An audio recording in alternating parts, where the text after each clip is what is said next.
to Mallorie and a Cup of Psychology. I'm your host, Mallorie.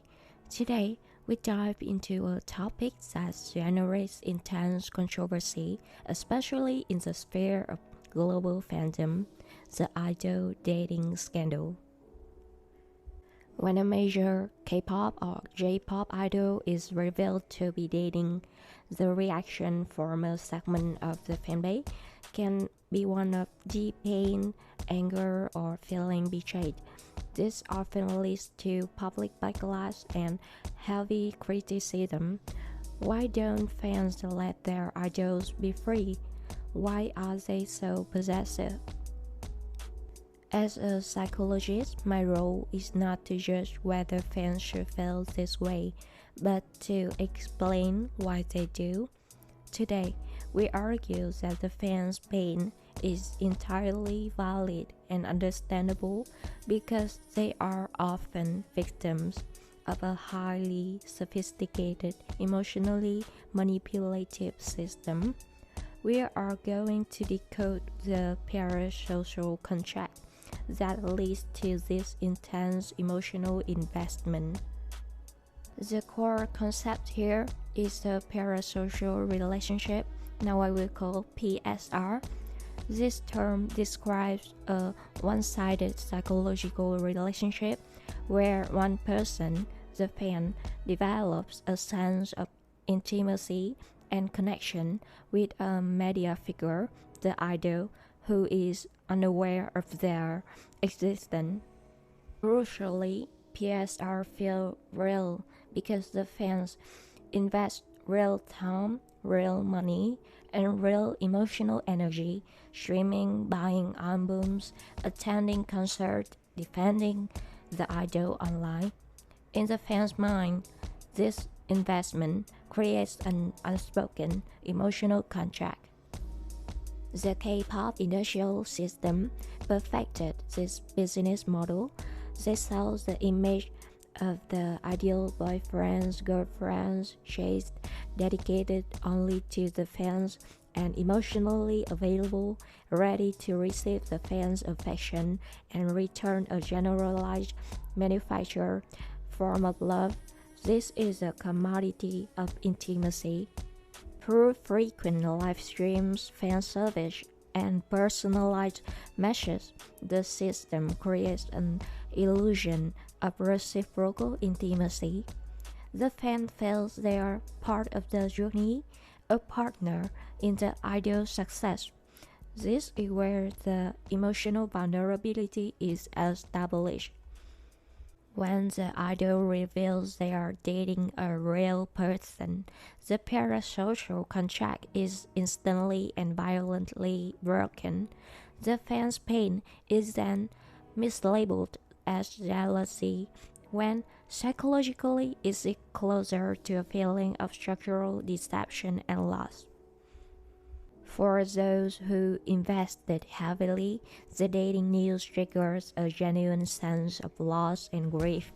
It's a sudden, harsh realization that the dedicated emotional investment was one-sided, and the image they bought was a sophisticated fantasy. The feeling is not just, I lost him or her, but I lost the narrative I built my emotions around.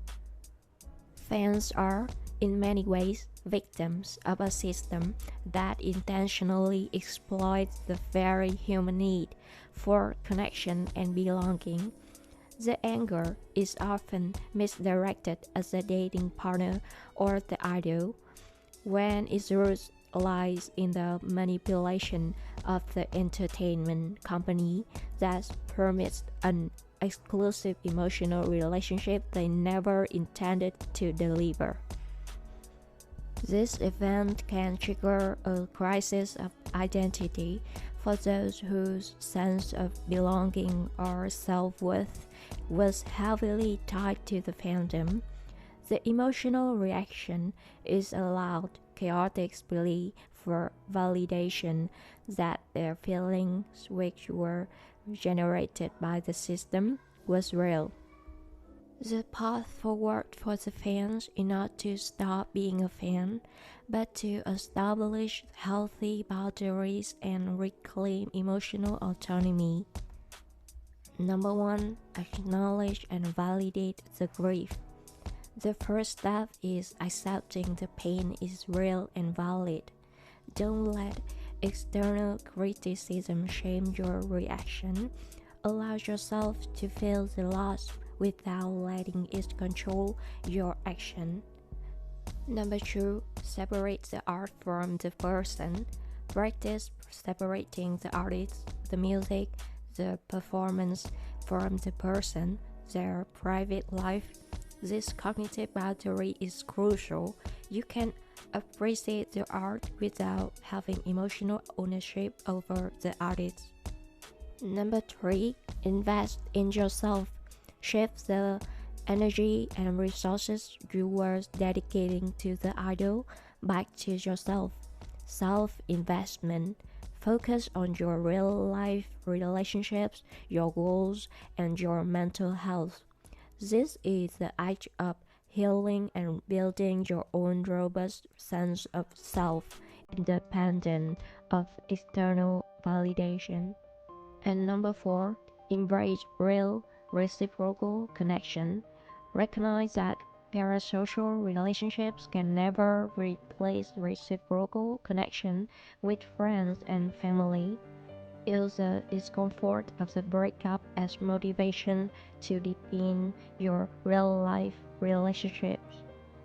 The emotional fallout from the idol dating news is a powerful lesson in modern psychology. It highlights the vulnerability of the human heart when confronted with the digital intimacy and commercial manipulation. To the fans who are hurting, your feelings are valid. You are not possessive. You was emotionally invested. The key to healing is to recognize the contract that were broken and to shift your investment back into the one person you can truly control, yourself. Thank you for joining me on this deep dive into fandom and the psyche. I'm Mallorie, and this has been Mallorie and a Cup of Psychology. Until next time, protect your emotional boundaries.